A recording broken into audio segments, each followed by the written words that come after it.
How to change cell color in Google Sheets. There are different ways to change the cell color in Google Sheets, depending on your needs and preferences.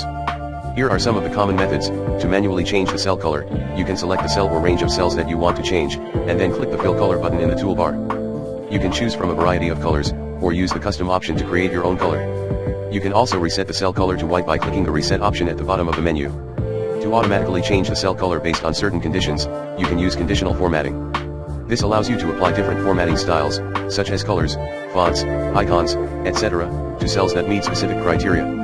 For example, you can highlight cells that contain a certain word, number, date, or formula. To use conditional formatting, you need to select the cells that you want to format, and then click Format Conditional Formatting in the menu bar. A sidebar will open where you can create and manage your formatting rules. To change the color of an entire sheet, you can go to File Spreadsheet Settings in the menu bar.